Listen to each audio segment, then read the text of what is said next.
ব্রাহ্মণবাড়িয়ার দারিয়াপুর এলাকায় মালবাহী একটি ট্রেনের দুটি চাকা লাইনচ্যুত হয়েছে। তবে বিকল্প পথে ঢাকা চট্টগ্রাম এবং ঢাকা সিলেট রেলপথে ট্রেন চলাচল স্বাভাবিক আছে। এই মুহূর্তে ঘটনাস্থলে আছেন রিপোর্টার উজ্জ্বল চক্রবর্তী। সরাসরি যাচ্ছে তার কাছে। ঢাকা চট্টগ্রাম এবং ঢাকা সিলেট রেলপথের ব্রাহ্মণবাড়িয়ার পৈরতলা এলাকায় রাত 1টার দিকে চট্টগ্রাম থেকে ঢাকাগামী মালবাহী একটি কন্টেইনার ট্রেনের পেছন দিকের একটি বগির দুটি চাকা লাইনচ্যুত হয়ে রাত 1টার পর থেকে কিন্তু ট্রেন চলাচল আপলাইনে বন্ধ থাকে। তবে বিকল্প পন্থায় ডাউন লাইন দিয়ে ট্রেন চলাচল করছে, যদিও অনেকটা বিলম্বে। আমরা কথা বলেছিলাম রেলওয়ে সংশ্লিষ্টতার সাথে, তারা বলছেন মালবাহী যে কন্টেইনার ট্রেনটি ব্রাহ্মণবাড়িয়া রেল স্টেশন অতিক্রম করার কয়েক মিনিটের মাথায় পৈরতলা এলাকায় কিন্তু পেছন দিকের দুটি চাকা লাইনচ্যুত হয়ে কিন্তু ট্রেনটি থেমে যায়। তারপরে কিন্তু এখানে বিকল্প পন্থায় অর্থাৎ আখাউড়া এবং তালসরের স্টেশনের মধ্যে যোগসূত্র তৈরি করে কিন্তু ট্রেন চলাচল বিকল্প পন্থা ডাউন লাইন দিয়ে, অর্থাৎ পাশে থাকা যে লাইনটি সেটি ডাউন লাইন, সেই ডাউন লাইন দিয়ে কিন্তু ট্রেন চলাচল বর্তমানে করছে। রেলওয়ে সংশ্লিষ্টরা বলছেন তারা খবর পেয়ে ভোর রাত 4টার দিকে আখাউড়া থেকে একটি উদ্ধারকারী রিলিফ ট্রেন দুর্ঘটনাস্থলে এসে কিন্তু উদ্ধার কাজ শুরু করেছেন এবং বর্তমানে সেই উদ্ধার কাজটি কিন্তু প্রায় শেষ পর্যায়ে। অর্থাৎ যে দুর্ঘটনা কবলিত বগির যে দুটি চাকা, সেই দুটি চাকা কিন্তু ইতিমধ্যেই লাইনে উঠানো হয়েছে। অল্প সময়ের মধ্যে হতো যে দুর্ঘটনা কবলিত ট্রেনের বগিটি এখান থেকে সরিয়ে নেওয়া হবে। তারপরে কিন্তু আপলাইন এবং ডাউন লাইন দুটি লাইনে কিন্তু ট্রেন চলাচল করবে। যদিও আরও প্রায় আধা ঘন্টা সময় লাগতে পারে বলে এখানে উদ্ধারকারী যে রিলিফ ট্রেনের ইনচার্জ নজরুল ইসলাম তিনি আমাদেরকে নিশ্চিত করেছেন। আমরা কিছুক্ষণ আগে কথা বলেছিলাম ব্রাহ্মণবাড়িয়া রেল স্টেশন সহকারী স্টেশন মাস্টার শাকির জাহানের সাথে।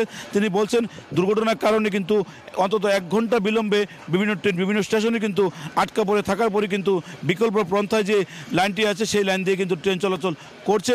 বর্তমানে যে ট্রেনটি যাচ্ছে সেটি হচ্ছে ব্রাহ্মণবাড়িয়া থেকে ঢাকাগামী তিতাস কমিউটার ট্রেন। সেই ট্রেনটি কিন্তু এই মাত্র বিকল্প যে পাশে যে থাকা লাইনটি সেই লাইন দিয়ে কিন্তু চলে গেছে ঢাকার উদ্দেশ্যে। আপনাকে জানিয়ে দেয় কি বর্তমানে আখাউড়া থেকে উদ্ধারকারী যে রিলিফ ট্রেন, সেই রিলিফ ট্রেনের কার্যক্রম বর্তমান চলমান আছে।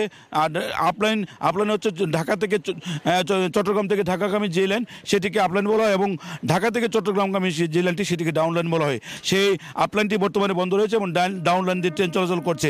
অল্প সময়ের মধ্যে ট্রেন চলাচল স্বাভাবিক হবে বলে আমাদেরকে এখানে উদ্ধারকারী যে ট্রেনের যে ইনচার্জ তিনি আমাদেরকে নিশ্চিত করেছেন। আপনাকে জানিয়ে রাখি ঢাকা চট্টগ্রাম এবং ঢাকা সিলেট যে রেলপথ, এটি পূর্বাঞ্চল সবচেয়ে গুরুত্বপূর্ণ রেলপথ। এই রেলপথ দিয়ে প্রতিদিন গড়ে 48 জোড়া ট্রেন চলাচল করে থাকে বলে রেলের পক্ষ থেকে আমাদেরকে জানানো হয়েছে। বর্তমানে কিন্তু যে ট্রেনটি চলাচল করছে সেই ট্রেনটি কিন্তু আখাউড়া এবং তালসর স্টেশনের সাথে কিন্তু পয়েন্ট সংযোগ সৃষ্টি করে কিন্তু ডাউন লাইন দিয়ে ট্রেন চলাচল চলাচল স্বাভাবিক রয়েছে বলে আমাদেরকে রেলপথ বিভাগের পক্ষ থেকে জানানো হয়েছে। উদ্ধার কাজ আর আধা ঘন্টার মধ্যেই শেষ হবে বলে এখান থেকে জানানো হয়েছে। আর যে দুর্ঘটনা কবলিত যে মালবাহী কন্টেইনার ট্রেনটি সেটি কিন্তু এখান থেকে বাকি বগিগুলো রেখে, অর্থাৎ 4টি বগি রেখে তালসর স্টেশনে কিন্তু পৌঁছে গেছে এবং সেটিকে বাকি যে বগিগুলো আছে উদ্ধার কাজ শেষ হলে এখান থেকে সরিয়ে নেওয়া হবে।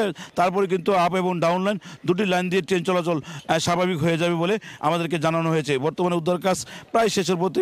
এখানে আমরা রেলওয়ে যে সংশ্লিষ্ট উদ্ধারকারী ট্রেনের যে ইনচার্জ আছেন, আমরা একটু তার সাথে কথা বলার চেষ্টা করব সার্বিক উদ্ধার কাজের তৎপরতা নিয়ে। আপনাকে আমরা একটু জানানোর চেষ্টা করব। তো সার্বিকভাবে যে ট্রেন দুর্ঘটনার যে এখানে যে উদ্ধার তৎপরতায় এই ছিল আমার কাছে সর্বশেষ। সরাসরি ছিলাম ব্রাহ্মণবাড়িয়ায়।